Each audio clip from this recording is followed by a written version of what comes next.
Hey everyone, George here from Data Academy. Welcome back to another tutorial.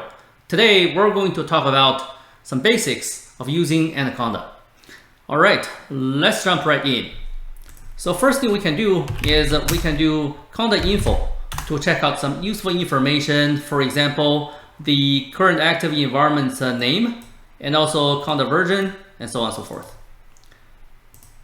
And next, if we want to list all the existing environments, we can do conda inf list to check it out.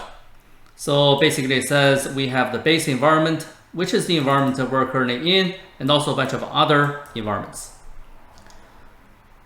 So next, what if we want to update conda, which is the package manager within Anaconda? Then we can do conda update conda. This is likely going to take quite some time, so I'm going to skip this. And instead, we are going to create a new environment. And in order to do that, you can say conda create, and then you can supply the environment's name like this. I'm going to name my new environment my inf. And then after that, you're going to provide the packages that you want within this environment. In my case here, I need Python and I need Jupyter Notebook. Also, I need pandas. So if you do not provide a specific version number, then conda is going to install the latest version for you. But in this case here, I do need a specific version for pandas. So I'm going to say 1.0, and then we can press enter to start the environment creation. And once this is done, then we can activate the environment. So, okay, so now we can press Y to confirm, and the environment is being created as we speak. And there you go, it's being created.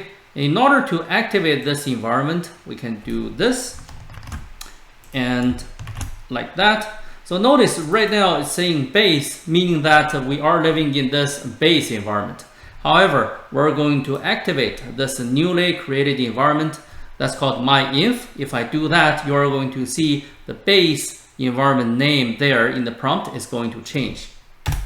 And there you go, it's being changed to myinf, meaning that we're now within the myinf environment.